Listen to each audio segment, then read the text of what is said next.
I'd like to talk today about Kundalini and what, in fact, this mystical word actually means. It's been known for thousands of years that there's an energy that sits in the base of our body, a very grounded energy that wants to surge upward, that wants to travel upward, to ignite and enlighten all of our various levels of awareness and of consciousness. And in doing so, over the centuries, over the millennia, the yogis would create different names for this. They would have symbologies that were applying to it and trying to give it a greater sense and a greater meaning. In the modern world, with the advent of equipment that can measure forces in the body, electric forces, magnetic forces, all of the various aspects of the body that are part of our anatomy, we've been able to differentiate between what was actually meant by the symbologies of the ancients and what they actually mean in the technologies of the present day. So let me show you a graphic that combines both the ancient mysticism of symbology and the modern graphics of that microscopic capacity to view the anatomy in a very detailed and articulate way. So here we have a depiction of the base of our body. Here's the pelvis. Here is the tailbone and the beginning of the spine going up. Here we have a graphic of the underview of the brain. Here is that same spine coming on up. Here are the medulla and the pons and the cerebellum.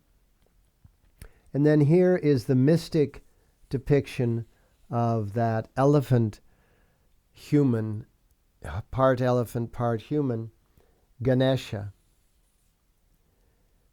The pelvic autonomic plexus was referred to by the ancients as the Kundalini plexus of Ganesha, or the Kundalini center of Ganesha, because as you can see, it looks like the elephant, the ears of the elephant and the trunk of the elephant. They also spoke about that brain center of Ganesha, and they would talk about the Kundalini rising from here up to here and then dispersing out throughout the body and the vagus nerve and descending back down in order to reoccur here. And what we have is we actually have a graphic that shows that these nerves coming in to the spinal column, these are actually coming from that area which is known in Chinese medicine, the dantian, and in martial arts, the dantian, and in Kundalini, it's known as that pranic center, or that pranic center of vitality, that navel nadi of vitality. This communicates through the spine to this center here, so the mirroring of this back and forth.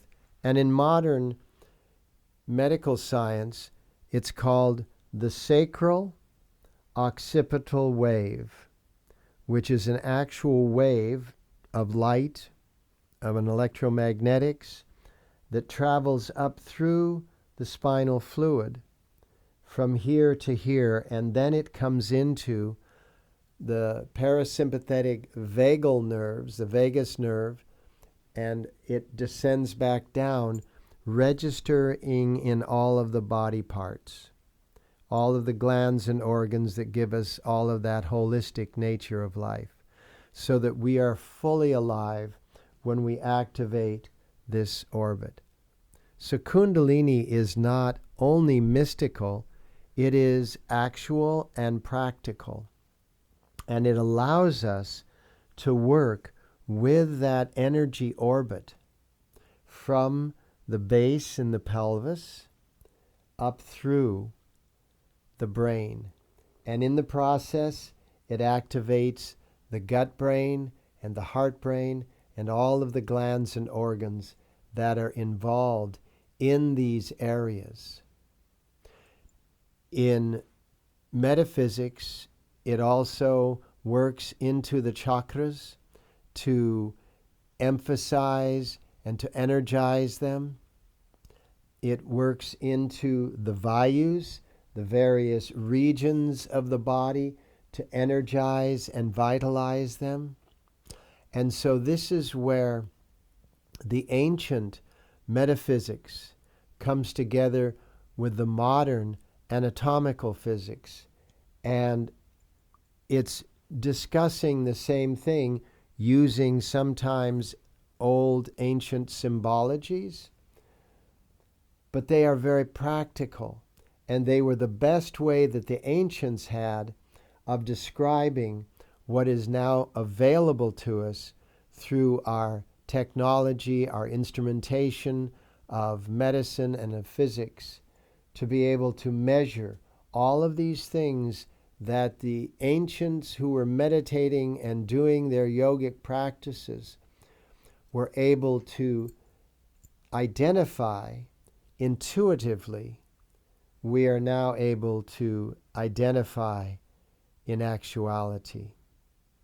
And so this is just one of the many lessons of Kundalini that we have available to us, so that we can learn not only from modern technology, but we can learn from ancient symbology as to what all of this means in our life of practicality and pragmatism in today's world. How can we use these energy avenues, these energy courses, and how can we use these awareness capacities to apply to the practicality of our job, the practicality of our family, the practicality of our desires, the practicality of our dreams and our plans and our goals, and the practicality of everyday life.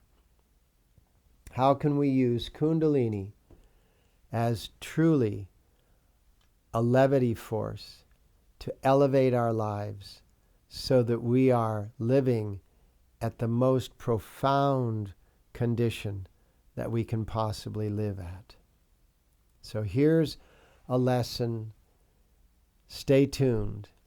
There will be many, many to demonstrate the practicality of Kundalini. Love you. Bless you. And until next time, Sat Nam.